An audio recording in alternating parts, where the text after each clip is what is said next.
বহু প্রতীক্ষার অবসান ঘটিয়ে আজ বুধবার 11ই ফেব্রুয়ারি 2026 রেজিনগরে প্রায় 1200 কণ্ঠে পবিত্র কোরআন তিলাওয়াতের মধ্য দিয়ে বাবরি মসজিদ নির্মাণ কার্যের সূচনা হলো।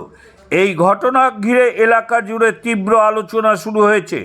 আজকের এই অনুষ্ঠানে উপস্থিত ছিলেন ভরতপুরের বিধায়ক তথা জনতা উন্নয়ন পার্টির প্রতিষ্ঠাতা হুমায়ুন কবির। তিনি অভিযোগ করেন তার মেয়ে ও জামাইকে ঘিরে রাজনৈতিক চক্রান্ত করা হচ্ছে।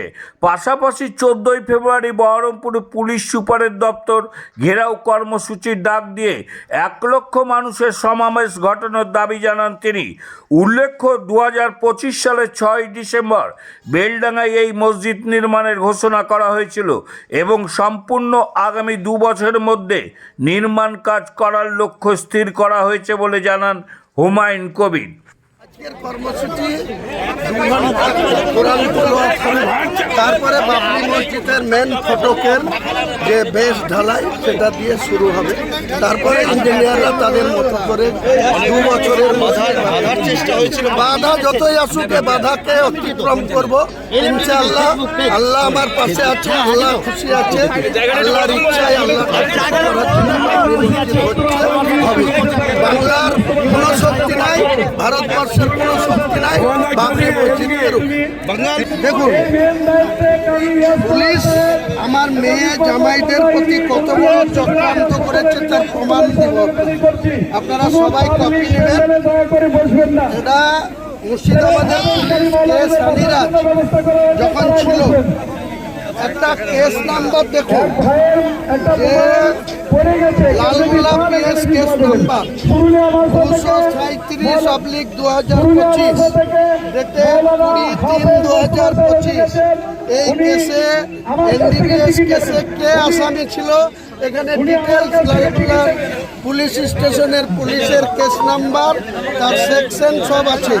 তারপরে 22 তারিখে আমি নতুন দল খোলার পর কিভাবে চক্রান্ত করে বহরমপুর পুলিশ পিটির পুলিশকে সানিরাজের নির্দেশে লালগোলার ওসি, লালগোলার সিআই আর ভগবানগোলার এসডিপিও কিভাবে সুপারিশ করেছিল সেন্ট্রাল গভর্নমেন্টের ইনকাম ট্যাক্স ডিপার্টমেন্টে, সুপারিশ করেছে, তার অ্যাসেসমেন্ট করেছে একটা পুলিশ কি করে এত যোগসাজশে যুক্ত থাকে সেন্ট্রাল গভর্নমেন্টকে 15,53,60,697 টাকা 10 পয়সা অ্যাসেসমেন্ট করে এটাকে ফ্রিজ করার জন্য, সিজ করার জন্য সেন্ট্রাল গভর্নমেন্ট কোর্টে তো যাবো। আর তাছাড়া মোকাবেলা করে নেব বহরমপুরে 14 তারিখ বেলা 11টা থেকে 1টা পর্যন্ত এসপিকে রাস্তায় ঘিরে রাখবো। কবে কোর্টে মুভ করবে? কোর্টে মুভ তো সেন্ট্রালে, দিল্লিতে মুভ করবো, কলকাতায় করবো, সেসব পরে বলছি, কিন্তু ডকুমেন্টস নিয়ে এসছি, আপনাদেরকে কপি দিব।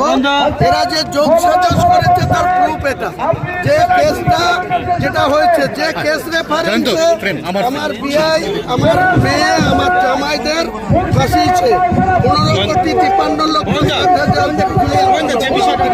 লালগোলার OC Atanu Das, SDPO Bhagwangola, CI বিশাল পুলিশ নিয়ে গিয়ে যেটা আমার মেয়ে, জামাই বা আমার বিআই, বিয়ান এবং নাতনিদের বিরুদ্ধে যে নোটিশ ধরিয়েছে তার চক্রান্তে মুর্শিদাবাদের পুলিশ যে যুক্ত, এটা প্রমাণ। কেস নাম্বার দেখে নেন, Lalgola PS case number 237/2025 dated 20/3/2025। এই কেসটা জিয়াউর রহমান আসামি, জিয়াউর রহমান কোর্টের থেকে বেলে আছে।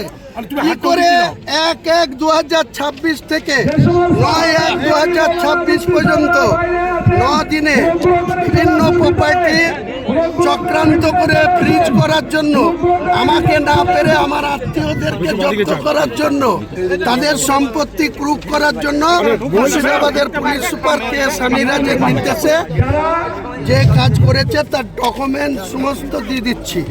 15 কোটি, কালকে আপনারা দেখাচ্ছিলেন 10,73,00,000, কিন্তু আমার কাছে প্রুফ আছে।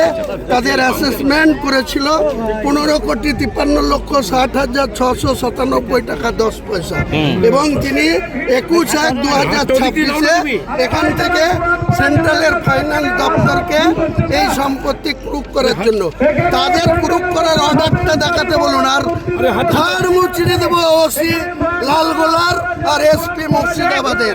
14 তারিখে ওর বাবার ক্ষমতা থাকলে আমার মোকাবেলা করবে।